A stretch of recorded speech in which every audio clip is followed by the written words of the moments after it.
Hello and welcome to Racers Now. We are just 10 days away from the Epsom Oaks at Epsom on May the 31st, a Friday. Only classic to be ran on a Friday in the UK calendar.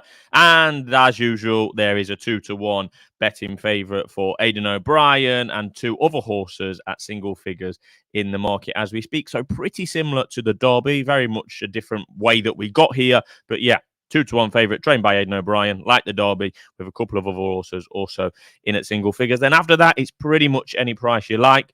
Very much as predicted, the current favourite, Ylang Ylang, ran a very typical Oaks trial in the 1,000 guineas, first time up in the season when we saw her in early May at Newmarket, off the pace, doing all of her best work late out of the dip, never got closer to winning than when at the line, etc., etc. We've seen this movie before.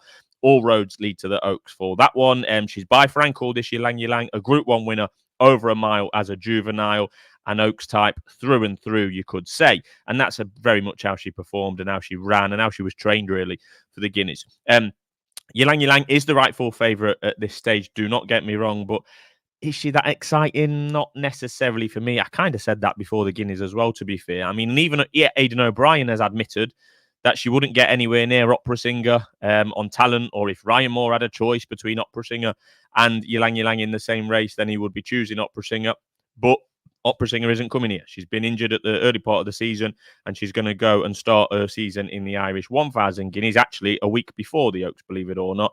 But if Opera Singer was here, she would likely be favourite. And at the moment, Ylang Ylang is the favourite. The second favourite is also trained by Aidan O'Brien. We've said that many times before on the channel, and we'll no doubt say it again in the future. That is Rubies Are Red, who ran a very eye-catching race, or a strange race, probably both, at Lingfield in their Oaks trial, coming from a different postcode in the last couple of furlongs of the race, miles away. Coming around the bend and into that wide open straight at Lingfield. And she was only beaten half a length second in the end, passing all sorts of horses. I think she was matched at a ridiculous price in the hundreds in running. Didn't quite get up. She was second, but would have won with another couple of strides. Surely that Rubies Are Red. She was a big eye catcher there and has since been put in as a 4-1 shot, second behind Ylang Ylang in the anti-post market as we speak at the minute.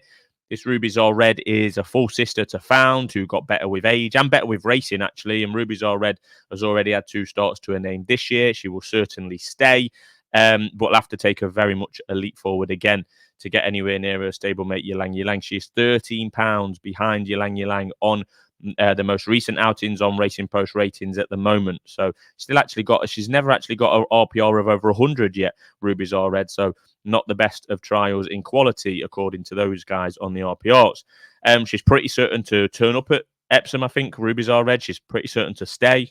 She's pretty certain to actually be better. Like I say, getting better with racing was a theme of her famous sister, Found. Is she a 4-1 shot? Possibly not. Maybe because lack of serious opposition, you could say, or serious or outstanding contenders. Maybe you could make that argument. But I think she'll probably be around that price on the day. Ryan Moore sure to be riding Ylang Ylang. Rubies Are Red. Possibly Wayne Lorden. Possibly someone else. 4-1. I think she'll be similar to that on the day, to be fair. You Got To Me was the winner of that Lingfield race that we're talking about with Rubies Are Red, making all for Ralph Beckett and Hector Crouch. Despite beating Rubies Are Red that day, she's actually 4 times the price at the moment at 16-1. You Got To Me is 16-1 with Rubies Are Red at 4-1. Go and work that one out. That was her first start of the season for You Got To Me, so she's another who's entitled to improve for that performance. A definite player at Epsom, you would have thought. Probably versatile in terms of tactics. Did it from the front at Lingfield. She doesn't strike me as a horse that has to do that. And so, she's going to stay as well, this You Got To Me. So another contender for sure. And that's why she's priced at 16-1. Ralph Beckett also could be a theme of this video, Mr. Beckett. He also won the Cheshire Oaks with Forest Fairy, another listed race that was just her second start. She's now 10-1 for the Epsom Classic. So Forest Fairy, a shorter price than Beckett's other trials winner, You Got To Me. I was impressed with Forest Fairy. She was having to battle through and around horses, coming around the final bend, galloping well up the short straight there at Chester. Softer ground does suit her, so she's one to keep an eye on with the Epsom weather forecast in mind. But of the 2 trial winning Beckett horses, I'd rather be with this one, Forest Fairy, at the moment. But maybe more to come from Mr. Beckett later on. The Musidora Stakes at York was dominated beforehand by Friendly Soul, who had previously wazzed up at Newmarket for John and Thursday Gosden in the Pretty Polly, sent off odds on for this Musidora. Actually, I think that the presence of Friendly Soul might have put off one or two horses going to the Musidora, and they steered themselves elsewhere as a result. But she was, pulled. I mean, just on Friendly Soul, very, very disappointing. Drawn wide, finished last of 7, raced wide, hung, raced alone up the home straight, came all the way over to the stand side rail. Pretty nightmarish for Gosden and the Gosdens and Schumacher there. Not good at all from Friendly Soul. Would I write her off going forward? No, I wouldn't. I still think she's quite talented with different race circumstances. She will not be going to Epsom. She is no longer entered, probably as a result of that poor performance there at York. From that point of view, i.e. Friendly Soul pretty much doing everything wrong at York, the race kind of fell apart a little bit from that point onwards. Andrew Bolding's Secret Satire was the 22-1 winner eventually. She came into the race being rated only 85, having only won a Lingfield novice race on the all-weather last October. So a pretty shock result. She was 22-1, this Secret Satire. She does have stamina on her dam side. Absolutely no doubt about that. She's actually related to a couple of hurdle winners.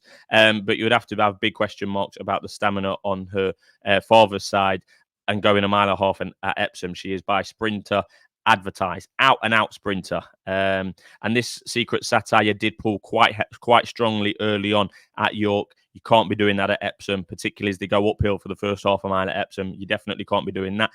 The manner of her win at York, Secret Satire, does suggest that a mile and a half is within her compass, and she is likely to run. I think connections are pretty certain they're going to run, but wouldn't be an Oaks winner for me. I think she beat very little as a result of Friendly Soul's performance or lack thereof, and pulled way too hard in the early part of the race for me. So, yeah, Secret Satire, I would be against. The market's pretty much against. She's 22-1.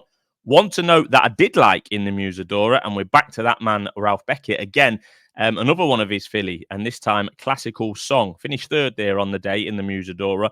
Of the 6 horses that Beckett currently has entered in the Oaks at the moment, all of which are in separate ownership, Classical Song was certainly the best of those 6 as a juvenile. We've now mentioned 3 Beckett fillies in this video. I thought Classical Song was decent last year. She ran in a Group 1 Fillies Mile on just a third start, just on the back of a maiden win, straight from the back, straight out of a maiden win at Sandown on a second attempt, straight into a Group 1. Signs of a fancied horse there from Beckett.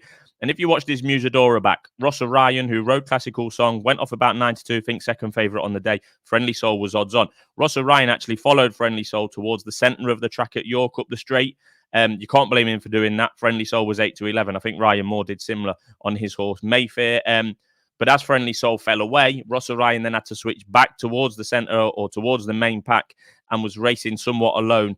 Definitely could have won this race on another day. If you watch Classical Song back, finishing, full of running, closing all the time when switched back towards the main pack. I thought that was quite eye-catching. I think it's gone under the radar, actually. You do need to go and watch that back. Now, this Classical Song is a typical anti-post bet, because she might not run, given that Beckett has won 2 other Oaks trials, and this one was only third in an Oaks trial, but they were all in different ownership, as I said before. Classical Song is actually the highest rated of the Beckett horses. This was a better quality race. The Musidora at York is a Group 3. Classical Song did a bit more last year as well. She should be running in the Oaks, in my opinion, but there is just that caveat that she might not, given that Beckett's got 6 horses, 2 of them are coming off wins. The Chester and Lingfield races are only listed races. The Musidora is 1 notch up from that, being a Group 3. I think Classical Song has a fair bit going for her, and she's double the price of the other 2.